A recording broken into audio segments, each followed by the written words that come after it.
Kita berdoa, ya Allah kami mengucap syukur.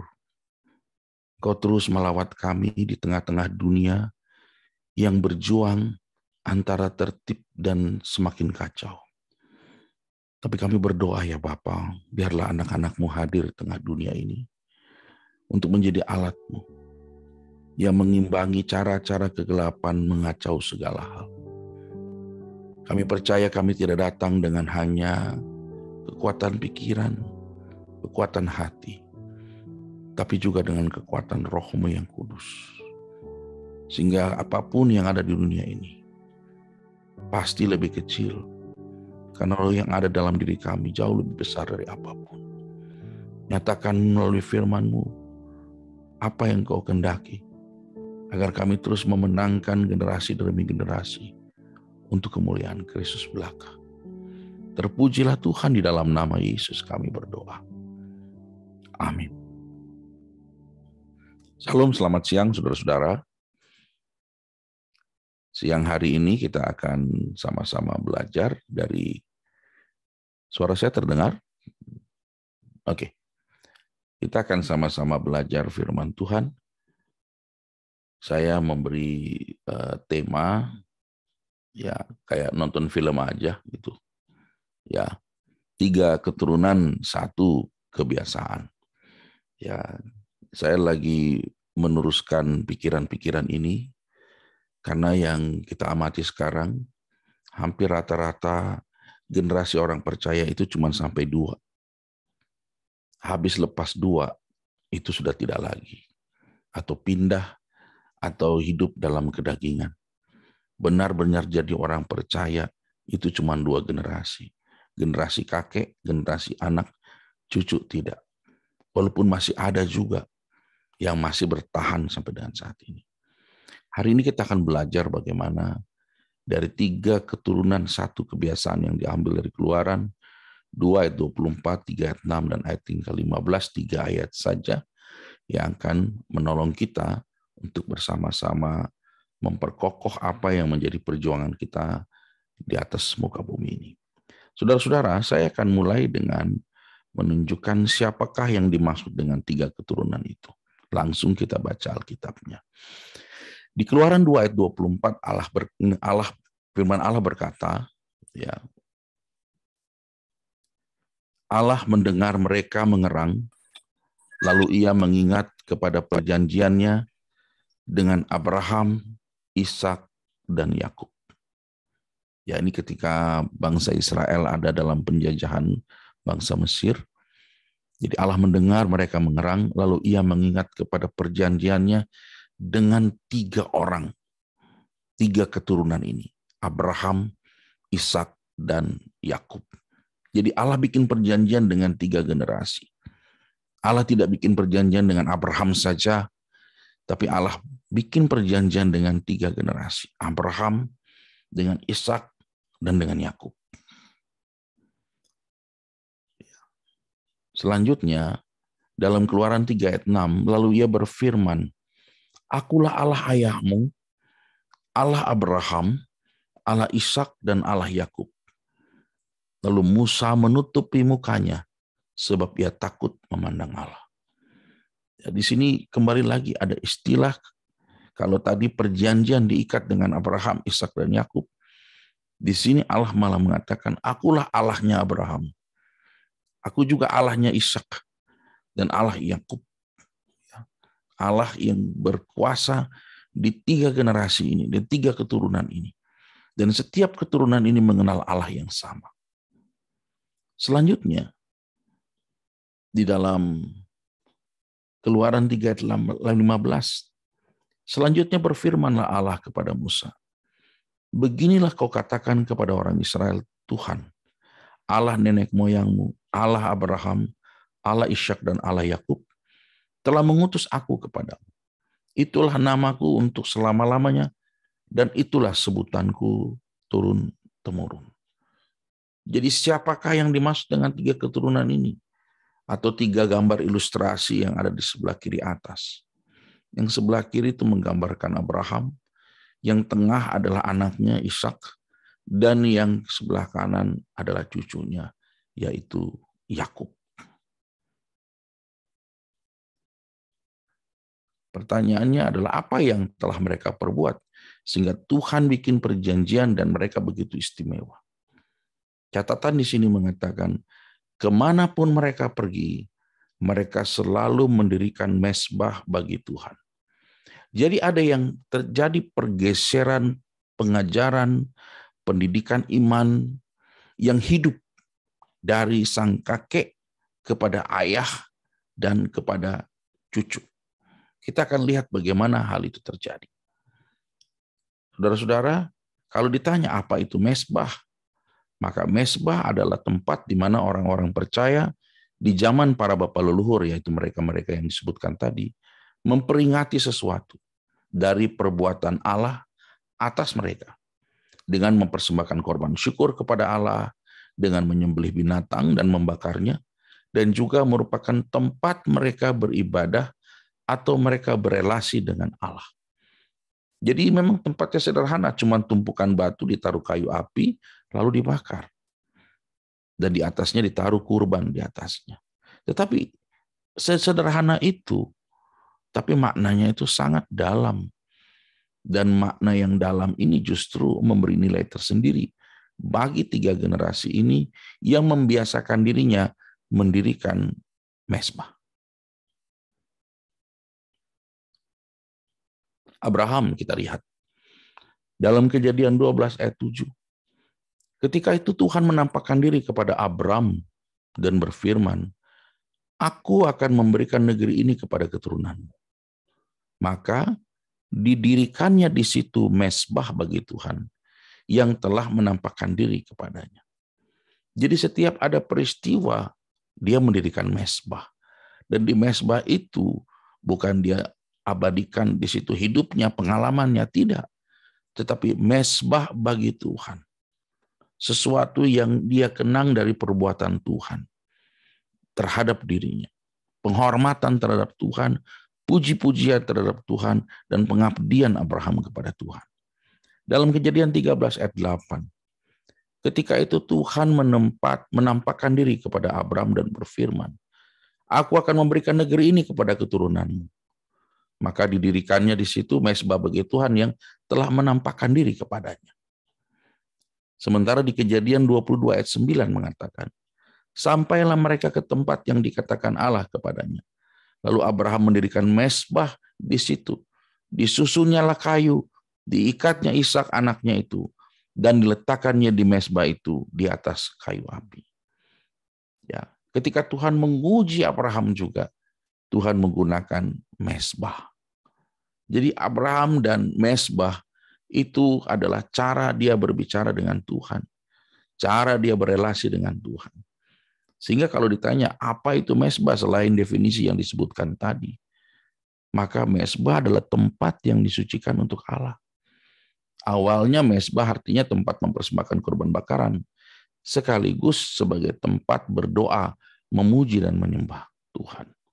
Di sini mezbah menjadi tempat kudus akhirnya. Tempat perjumpaan antara Abraham dengan Allah. Sementara Ishak, ya, Kejadian 26 ayat 25 mencatat, sesudah itu Ishak mendirikan mezbah di situ dan memanggil nama Tuhan. Ia memasang kemahnya di situ, lalu hamba-hambanya menggali sumur di situ. Pertama-tama Ishak mendirikan mezbah. Di tempat perjumpaan dia dengan Tuhan, dia dirikan rumah dia juga di situ. Atau kemah. Lalu dia dia hidup di situ. Karena dia mulai menggali sumur di situ. Yang menunjukkan bahwa mezbah itu bagian dari kesehariannya.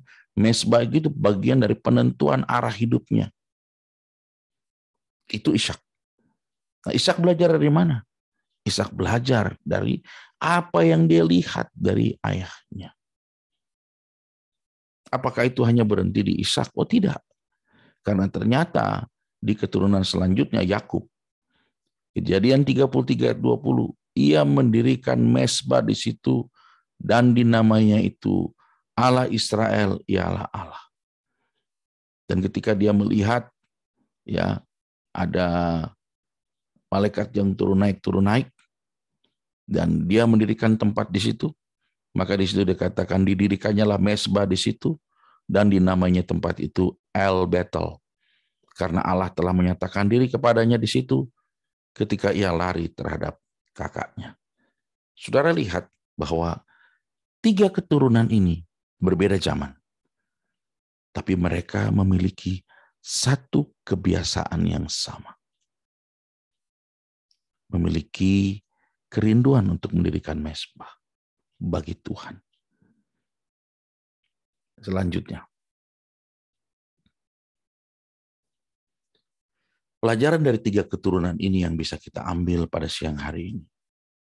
Yang pertama, dengan mendirikan mezbah, mereka menjadikan Allah itu adalah pribadi yang sentral dalam hidup mereka. Ketiganya mendahulukan Tuhan dalam segala hal. Sehingga kemanapun mereka pergi, kemanapun mereka pergi, mereka dan apapun yang terjadi pada mereka, mereka selalu mendirikan mezbah dan mempersembahkan korban kepada Allah. Kalau orang bilang begini, dikit-dikit mezbah, itu artinya yang menjadi pusat hidup mereka adalah Allah. Nah, karena pertanyaannya sekarang adalah bagi kita adalah di zaman sekarang ini adalah bagaimana dengan kita? Apakah posisi Allah menempati posisi yang sentral dalam hidup kita dan keluarga kita? Atau masih kita sendiri yang masih berada di posisi itu? Nanti kalau kita lihat Yusuf tidak ada data dia mendirikan mezbah. Tapi saya percaya dia juga pasti mendirikan mezbah. Tapi setelah itu, pelan-pelan bangsa Israel sudah tidak lagi mendirikan mezbah. Sudah tidak punya kebiasaan itu lagi. Padahal mereka hidup di tanah yang subur, di tanah Goshen, yang diberikan oleh Firaun atas berkat rahmat Allah. Sehingga mereka boleh tinggal di situ ratusan tahun lamanya. Dengan kata lain, saudara, kalau kita tanya sekarang, apakah di zaman sekarang ini posisi Allah seperti ada di zaman Abraham, Ishak, dan Yakub? Allah bisa menginterrupt mereka punya kehidupan kapan saja. Allah bisa mengendalikan segala sesuatu kapan saja.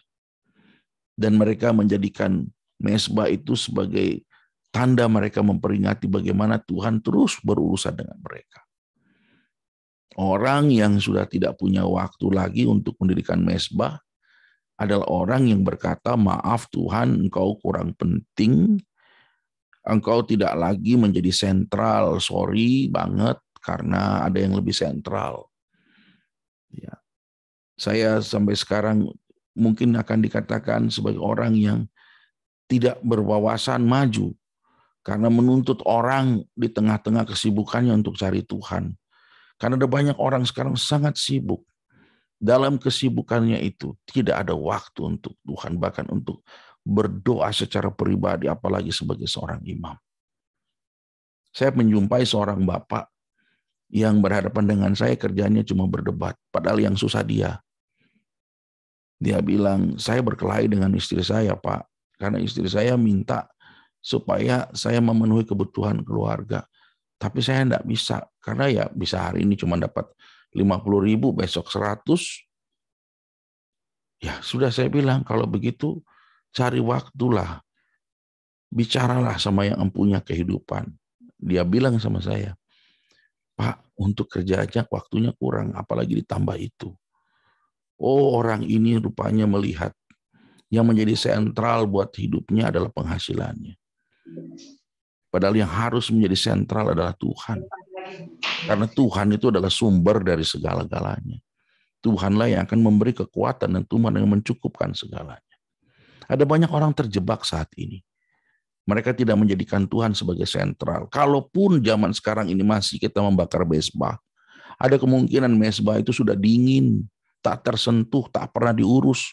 Mungkin sudah mulai berlumut. Karena tidak pernah ada korban bakaran, tidak pernah ada korban pujian, tidak pernah ada kurban penyembahan di sana. Dan itulah kenapa nggak heran kalau generasi berikut dari kita, orang-orang percaya, hilang. Karena ada satu generasi yang menghentikan kebiasaan baik itu. Dan itu ada di dalam gereja. Siapa mereka? Orang-orang yang terlalu sibuk mengejar apa saja yang mereka inginkan. Disinilah kita harus lihat bahwa jangan sampai kita menjadi generasi yang menghentikan semuanya. Selanjutnya, saudaraku, yang kita belajar dari 3 keturunan ini adalah bila mezbah adalah lambang komunikasi dua arah antara kita dengan Tuhan, maka ketiga orang ini ketika diminta oleh Tuhan mendirikan mezbah, maka mereka bukan melakukan ini sebagai sekedar sebuah aturan keagamaan belaka, tetapi merupakan momen dan sekaligus tempat di mana mereka berkomunikasi dengan Allah. Ya. Mereka tidak menjadikan ini sebagai suatu tatanan liturgi yang mati, tetapi justru ini merupakan kesempatan mereka berhadapan-hadapan dengan Tuhan. Ya, kalau kita lihat ternyata di zaman sekarang ini, ya, apakah komunikasi dengan Allah itu merupakan kegiatan rutin keluarga atau justru merupakan kegiatan langka dari keluarga? Saya menyebutnya 3 keturunan 1 kebiasaan. Ini habit. Ini bukan barang mewah. Ini habit, sesuatu yang kesehari-harinya dikerjakan. Ada sebuah komunikasi yang dijalin dari sebuah keluarga dengan Tuhannya. Ya, ada juga yang saya lihat yang paling getir itu adalah hanya pribadi-pribadi tertentu yang bicara dengan Tuhan, bukan keluarga. Kalau saudara tahu Abraham, Ishak, Yakub, mereka mendirikan mezbah, itu di belakangnya ada keluarga mereka. Ya, nah, berarti bahwa mezbah ini bukan hanya urusan pribadi sang pembakar kurban, tapi dia dan keluarganya. Berarti dia ingin mengajak keluarganya berkomunikasi dengan Tuhan, dan Tuhan berbicara juga dengan diri mereka. Ada banyak keluarga hanya 1-2 orang yang datang kepada Tuhan. Sisanya masih tidur, sisanya tidak peduli. Diam-diam keluarga itu mulai digerogoti satu persatu. Mulai ada yang tidak lagi membakar mezbah. Sementara ada yang satu dan dianggap perwakilan. Beda dengan Abraham, Ishak, dan Yakub. Kebiasaan itu turun-temurun terjadi atas mereka dalam berkomunikasi dengan Allah. Selanjutnya, saudara-saudara, mereka dengan mezbah itu mereka mengenal Allah dan mereka mengalami Allah dan Allah yang sama dalam hidup mereka. Mereka bukan sekedar meneruskan sebuah tradisi hidup beragama, karena masing-masing mereka mengalami Allah. Dari mana kita tahu itu? Karena setiap mereka mengalami sesuatu dengan Tuhan, mereka dirikan mezbah. Itulah kenapa mezbah zaman itu hidup. Kalau sekarang orang kadang-kadang tidak mengalami apa-apa tapi bikin mezbah, sehingga hanya beberapa minggu dia semangat, habis itu hilang. Harusnya dia bukan hanya knowing God, bukan dia hanya kenal Tuhan, aku tahu Tuhanku Allah Tritunggal segala macam yang aku tahu dari firman. Tapi dia juga mengalami Allah, experiencing God. Orang yang mengalami Allah selalu punya cerita, selalu punya kesaksian, selalu punya dasar untuk terus menyalakan mezbah itu untuk Tuhan. Orang yang tidak punya cerita, mungkin dia bilang, apalagi ya mezbah. Karena rasa jenuh mulai menjala dari dia. Dia punya data, dia punya cerita tentang Tuhan, itu lagi, itu lagi. Ya, akibatnya ketika dia diminta untuk bersaksi, dia membawa kesaksian yang berdebu ke tengah-tengah orang. Padahal Tuhan mengizinkan orang itu untuk mengalaminya setiap saat, setiap waktu. Nah, orang-orang yang namanya Abraham alami sesuatu baru dirikan mezbah. Ishak juga begitu berjumpa dengan Allah, dia dirikan mezbah. Demikian juga dengan Yakub. Dia berjumpa melihat Allah di Betel, naik turun malaikat, dia dirikan mezbah. Itulah sebabnya mezbah itu menjadi hidup. Artinya kita bukan hanya mengenal Allah, tapi kita juga mengalami Allah. Dan kita harus betul-betul meyakinkan generasi kita selanjutnya tentang pengenalan itu. Ya. Saya bersama dengan anak-anak, kalau kami sedang ada pergumulan tertentu, saya bilang sama mereka, kita doa saja. Seiring waktu mereka lihat bahwa Bapak dan mamanya ngajak mereka berdoa. Begitu ada jawaban doa, saya tunjuk inilah jawaban doa. Lihat itu jawaban doa. Dan terus-menerus seperti itu, saya giring mereka terus. Mereka bukan hanya mengenal Allah dari kelas sekolah minggu dan kelas katekisasi atau dengar dari khotbah. Tapi ketika berjuang bersama, mereka berjuang bersama-sama dengan saya. Ayo kita berdoa. Kita ada pergumulan ini. Ada jemaat seperti ini, ayo kita berdoa. Kita juga punya pergumulan pribadi seperti ini, ayo kita berdoa. Begitu jawaban-jawaban doa datang, saya bilang sama anak saya, Istra dan Adventia, ini jawaban doa. Artinya apa? Diam-diam mereka belajar mengalami Allah dalam hidup mereka. Dan itu yang akan meyakinkan mereka. Suatu saat ketika saya dan istri sudah tidak ada, maka mereka menjadi pribadi-pribadi yang seperti ada di gambar atas sebelah kiri. Generasi-generasi yang melanjutkan dan berbicara tentang Allah bukan dari pengetahuan, tapi dari pengalaman mereka bersama dengan Tuhan. Dan yang terakhir, saudaraku, ya,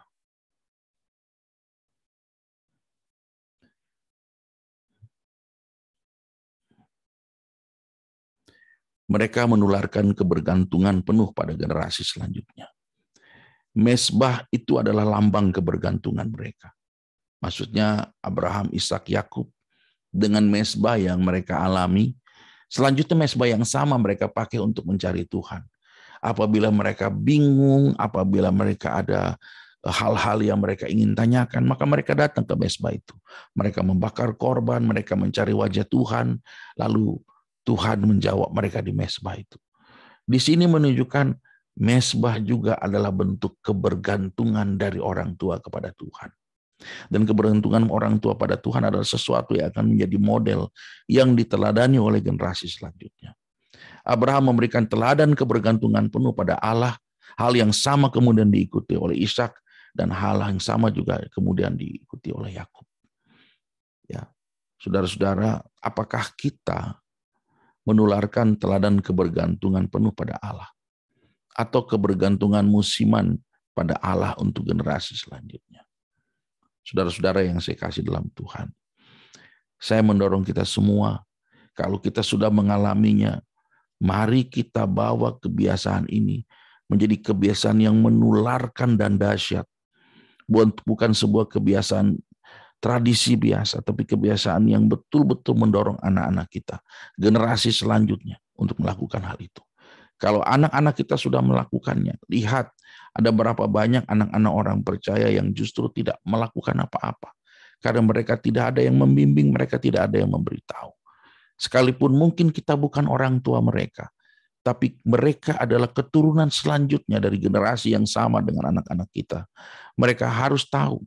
Mereka jangan menjadi orang-orang percaya yang tidak tahu apa-apa, tidak kenal Tuhan, tidak punya hubungan dengan Tuhan, tidak punya pengalaman dengan Tuhan, tidak punya komunikasi dengan Tuhan. Kalau hari ini kita adalah generasi kedua, pastikan generasi ketiga kita, sesudah kita, setelah ayah ibu kita adalah generasi kedua.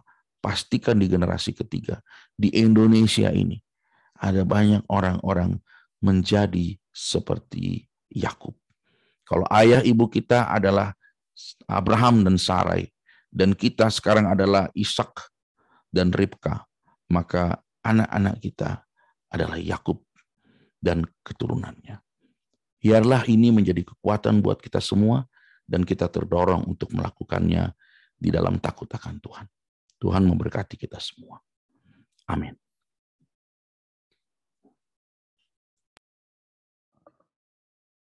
Pak Daniel.